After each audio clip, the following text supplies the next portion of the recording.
Sekarang saya akan menjelaskan tentang topik apakah aspek agama penting dalam pengambilan keputusan korporat di Amerika Serikat. Ada tiga topik utama yang akan saya bahas dalam presentasi kali ini. Yang pertama, yaitu apa yang ingin diteliti oleh peneliti. Lalu yang kedua, apa dari hasil penelitiannya. Dan yang ketiga, apa yang dipelajari tentang perilaku keuangan korporat dari jurnal ini. Nah, sekarang saya akan bahas tentang topik yang pertama, apa yang ingin diteliti oleh peneliti. Peneliti melakukan investigasi terkait pengaruh budaya terhadap perusahaan, khususnya pada bagian religiusitas di lingkungan perusahaan, terhadap perilaku perusahaan, dan juga untuk keputusan investasi di Amerika Serikat. Mereka berupaya untuk mengeksplorasi bagaimana komposisi aspek agama dalam komunitas tempat perusahaan beroperasi bisa mempengaruhi berbagai aspek proses pengambilan keputusan dan kinerja dari perusahaan. Ada beberapa aspek penting yang harus diteliti. Yang pertama, yaitu menerapkan budaya di perusahaan. Para peneliti fokus pada budaya dalam agama sebagai salah satu faktor sosiologis yang signifikan yang dapat berkontribusi terhadap aspek kinerja dan juga keputusan di perusahaan. Mereka berpendapat bahwa budaya dalam agama dapat mempengaruhi perilaku individu, sehingga dapat mempengaruhi perilaku dalam kegiatan perusahaan. Hal tersebut bisa membuat dampak yang cukup signifikan pada proses pengambilan keputusan dan kinerja ataupun performa dari individu. Lalu yang kedua, yaitu religiusitas dan juga penghindaran risiko. Berdasarkan penelitian psikologis dan antropologis dari peneliti, mereka menemukan bahwa adanya hubungan positif antara religiusitas individu dan keengganan risiko. Hal tersebut bisa membuat hubungan ini bisa berdampak kepada perilaku individu di perusahaan. Mereka berharap bahwa perusahaan-perusahaan yang berlokasi di wilayah dengan tingkat religiusitas yang lebih tinggi akan menunjukkan paparan risiko yang lebih rendah dalam pengambilan keputusan mereka. Selanjutnya akan dibahas oleh teman saya. Terima kasih. Selanjutnya, yang ketiga adalah keputusan investasi, di mana para peneliti mengantisipasi bahwa perusahaan-perusahaan di negara-negara yang sangat religius akan cenderung berinvestasi lebih sedikit dalam modal dan kurang terlibat dalam kegiatan penelitian dan pengembangan karena sifat-sifat mereka yang menghindari resiko. Mereka memperkirakan perusahaan-perusahaan ini memerlukan tingkat pengembalian internal yang lebih tinggi sebelum berinvestasi, sehingga menyebabkan tingkat investasi yang lebih rendah dan berpotensi memperlambat perusahaan dalam jangka panjang. Dan yang keempat adalah mobilitas CEO dan budaya perusahaan, yaitu para peneliti melakukan penelitian tentang bagaimana budaya perusahaan yang juga mempengaruhi mobilitas CEO. Mereka mengharapkan para CEO untuk bergabung dengan perusahaan yang memiliki latar belakang budaya yang sama dengan perusahaan tempat mereka bekerja sebelumnya. Dengan begitu, diharapkan bahwa budaya perusahaan dapat mempengaruhi distribusi eksekutif di seluruh perusahaan dan menciptakan budaya perusahaan yang lebih baik. Dan yang terakhir adalah metodologi. Para peneliti menggunakan berbagai teknik ekonometrik, termasuk kuadrat terkecil biasanya atau disingkat OLS, kuadrat terkecil dalam tahap 2 atau 2SLS, dan uji kuasilitas Granger untuk menganalisis hubungan antara religius dan perilaku perusahaan.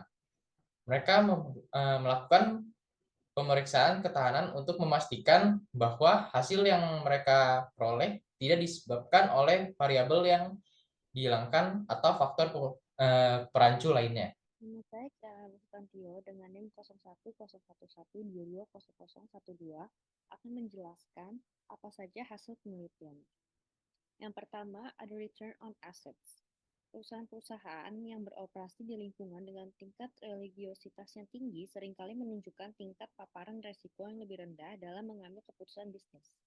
Hal ini tercermin dalam varian pengembalian ekuitas dan return on assets yang cenderung lebih rendah dibandingkan dengan perusahaan-perusahaan di lingkungan yang kurang dipengaruhi oleh faktor religius. Meskipun demikian, perusahaan-perusahaan tersebut memiliki tingkat return on assets yang lebih tinggi yang sesuai dengan tingkat pengembalian internal yang lebih tinggi yang diperlukan. Hal ini menunjukkan bahwa meskipun mereka mengambil resiko yang lebih rendah, namun tetap mampu mencapai hasil yang lebih baik dari segi pengembalian aset. Yang kedua ada respon investor. Perusahaan-perusahaan yang berada di lingkungan religius yang tinggi juga cenderung untuk menginvestasikan lebih sedikit dalam modal dan terlibat dalam aktivitas riset dan pengembangan R&D yang lebih sedikit. Meskipun demikian, investor biasanya merespon lebih positif terhadap keputusan investasi yang diambil oleh perusahaan-perusahaan ini. Hal ini mungkin disebabkan oleh kepercayaan bahwa perusahaan tersebut mampu mengelola aset mereka dengan efisien tanpa harus mengalokasikan terlalu banyak modal atau terlibat dalam inovasi yang berisiko tinggi. Jadi ada pertumbuhan jangka panjang. Dalam jangka panjang, pertumbuhan perusahaan-perusahaan di lingkungan religius yang tinggi juga cenderung lebih lambat. Hal ini bisa diatribusikan kepada strategi yang lebih konservatif dalam mengolah resiko dan mengambil keputusan investasi. Meskipun pertumbuhan lebih lambat, namun perusahaan-perusahaan ini seringkali dianggap sebagai pilihan yang stabil dan aman bagi investor yang mencari pengembalian yang terjamin dalam jangka waktu yang lebih panjang.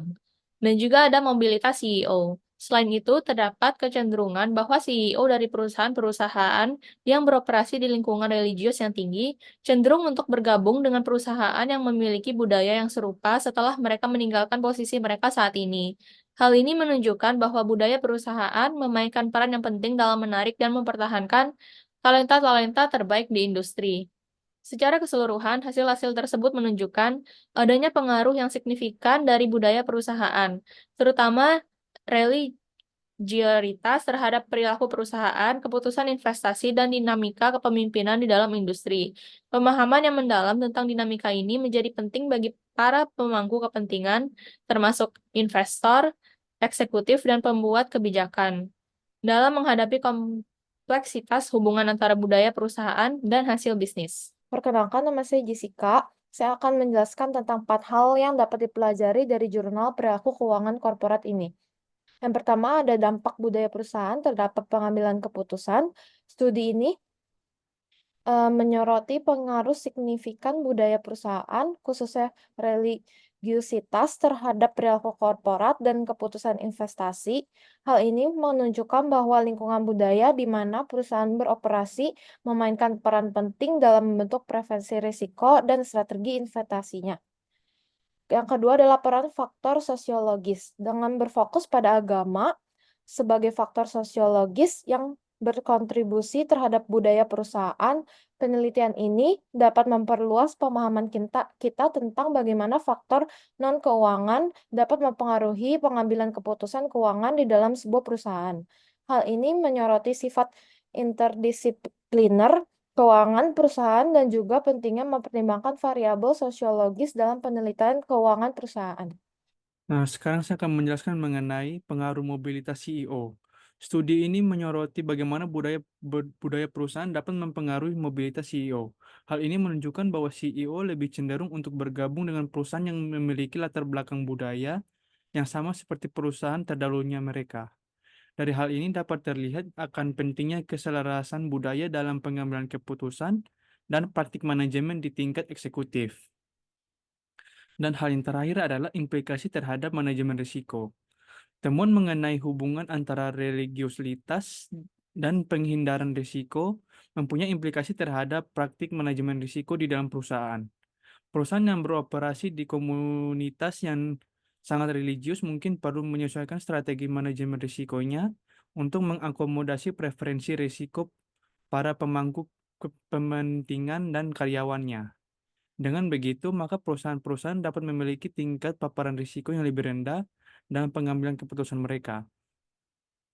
Secara keseluruhan, studi ini menjelaskan tentang pentingnya mempertimbangkan faktor-faktor selain non-keuangan, seperti contohnya faktor perilaku, seperti budaya, perusahaan, dan pengaruh sosiologis, dalam memahami pengambilan keputusan dan keuangan perusahaan. Hal ini menyoroti perlunya pendekatan komprehensif terhadap keuangan perusahaan yang mengintegrasikan wawasan dari ilmu ekonomi keuangan dan juga ilmu perilaku. Nah, terima kasih telah mendengarkan presentasi ini. Tuhan Yesus memberkati.